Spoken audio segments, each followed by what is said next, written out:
বিভিন্ন রাজনৈতিক দলের যারা গুন্ডা সন্ত্রাসী রয়েছে, আমাদের উপদেষ্টা যিনি মাহফুজ আলম রয়েছেন বর্তমান সরকারের, তার বাবার উপরে হামলা করেছে। আমরা তীব্র নিন্দা জ্ঞাপন করছি এবং দ্রুত গতিতে যে 24-এর গণ অভ্যুত্থান পরবর্তীতে যে সন্ত্রাসের যে রাজনীতি, তা আমরা দ্বিমত পোষণ করি। এই সন্ত্রাসের রাজনীতি আমরা বন্ধ চাই এবং বিভিন্ন যে রাজনৈতিক দল রয়েছে, গোষ্ঠী রয়েছে, আমরা তাদের কাছে আহ্বান রাখব যে আপনারা কোনো সন্ত্রাসীদের স্থান দিবেন না।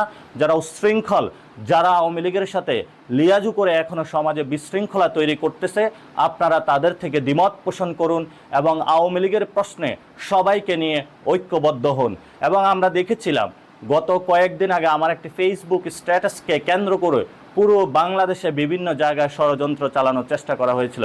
সেক্ষেত্রে আমি স্পষ্টত বলতে চাই, আজকে এই শহীদ ফ্যামিলিদের সাথে, শহীদ আজাদও একজন বিএনপির কর্মী ছিলেন এবং লড়াকু কর্মী ছিলেন। শহীদ জিয়া একজন ভালো স্টেটসম্যান ছিলেন। শহীদ জিয়া অর্থনৈতিক এবং সামাজিক উন্নয়নের ক্ষেত্রে কাজ করেছেন। কিন্তু জাতীয় নাগরিক পার্টির যে জায়গাটা, সেটা হলো আমাদের রাজনৈতিক এবং সাংস্কৃতিক উন্নয়নের যে লড়াই রয়েছে, সেই জায়গায় আমরা কাজ করছি। আমরা দেখেছিলাম গত 15 বছরে অর্থনৈতিক উন্নয়নের কথা বলে বাংলাদেশকে একটি মূলা ঝুলানো হয়েছে। সেই ক্ষেত্রে আমাদের যে নতুন লড়াই রয়েছে, সেখানে আমরা একটি নতুন রাজনৈতিক তথ্য বিনির্মাণ করতে চাই, যার মধ্য দিয়ে আওয়ামী লীগ এবং তার যে শেল্টার যে দিল্লি রয়েছে, দিল্লির ফেসিবাদী ব্যবস্থা এবং মুজিববাদী ফেসিবাদী ব্যবস্থার বিরুদ্ধে এই সব শহীদ ফ্যামিলি তাদের রক্তের প্রতিশ্রুতি নিয়ে আমরা ঐক্যবদ্ধ হতে চাই।